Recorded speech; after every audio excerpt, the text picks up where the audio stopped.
But if they have not completed, tell me, I will get down and then they can do the work. But disturbance I don't tolerate. Because you don't have to speak, I have to speak. And when people get their distraction here, it kills me much more than it kills anybody else. I would like to have absolutely undivided attention. Please understand me. I have said this repeatedly.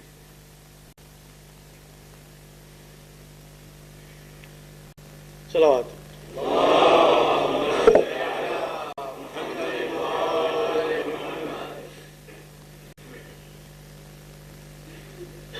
Fakhruddin Razi, who is the Imam of Ahlus Sunnah wal Jama'ah and a Mufassir, that means who has written commentary, and is supposed to be one of the greatest philosophers Ahlus Sunnah have produced in their times. Imam Fakhruddin Razi, in his famous tafsir, which is called Tafsir Kabir, writes, when he comes to this ayah, he says that I have no alternative and no option but to accept that this ayah is a constant and a continuous guidance, and therefore at every time till the day of judgment there must be one Sadiq. Because Allah says, Kunu ma'as Sadiqeen. Now that ayah is not only for the companions of the Prophet, it applies even today. It will apply for the days to come. And whenever a Muslim reads Quran, he will find God as Kunu ma'as Sadiqeen, be with the truthful. And the immediate question he will ask, where are the truthfuls? And therefore, he says that I have no option but to believe that this ayah tells us that there is always a necessity, it is imperative to have Sadiq, at least one, in every era. Allah says, Kunu ma'as Sadiqeen, be with the truthfuls. Of course, there can be many, but the minimum number is one, so that a mu'min can say that let me be with him. Fine. Then he writes that a truthful person with whom Allah wants us to be cannot be the one who speaks truth once a while. In certain matters he speaks the truth, in certain matters he lies.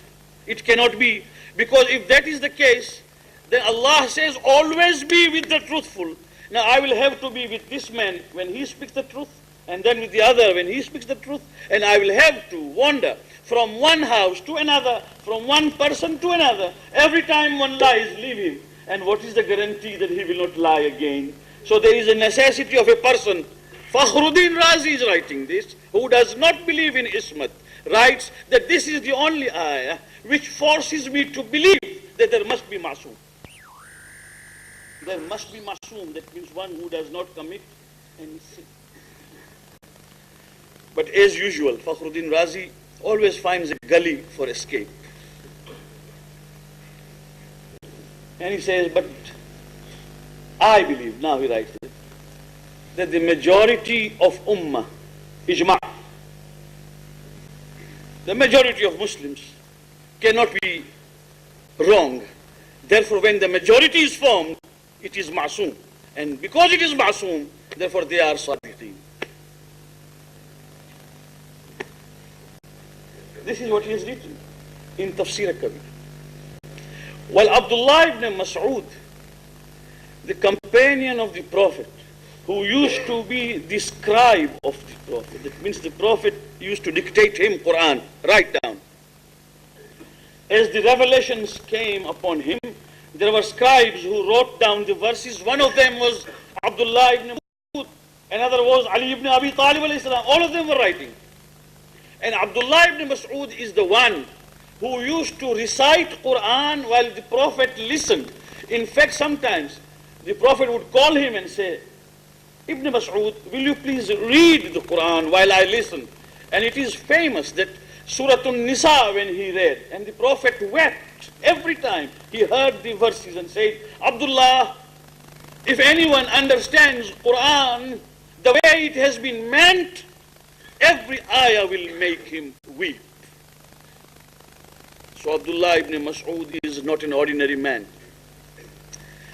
When he came to this ayah, he said, Kunu ma'as sadiqeen, be with the truthful. And then he said, do you know what is the meaning of truthful? That one cannot lie even when he is quarreling and even when he is joking. This is what Abdullah ibn Mas'ud said. La yakdhibu fil jadali wal al hazal. Not even in jokes. And then he said, not even giving a false promise to your son, who may be very young. We do. Father, will you bring this? Yes, I'll bring it. In the evening I say, I forgot. We promise him stars and moons. But we know that nothing is going to, he will forget. He says, if the father speaks lies to his own son, young one, where the intention is not to harm him, even that lie cannot be included in this, because this is kunu ma'as sadiqeen, absolute truth. It is here that Suyuti, Imam of Ahlul Sunnah, in his tafsir Ad-Durrul Manthur, writes, together with the famous enemy of the Shias, Ibn Hajar Makki, who actually wrote the whole book against the Shias, and the name is As-Sawa'iqul Muhriqah, which is written, the whole book was written against Shias. In that he writes that in this ayah, the meaning at that time when it was revealed was no one else but Muhammad and Ali ibn Abi Talib.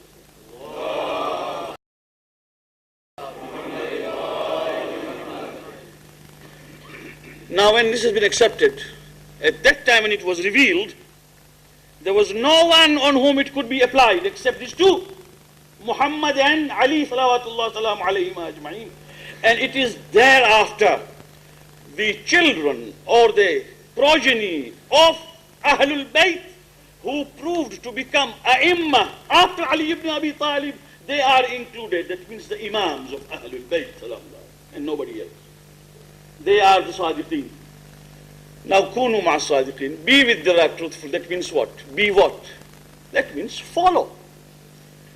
After having understood that follow them, I ask this question to all the Muslims, regardless of the denomination they follow, to tell us, what does this ayah tell you? Kunu ma'as sadiqeen, be with those who are truthful, those who are ma'soom.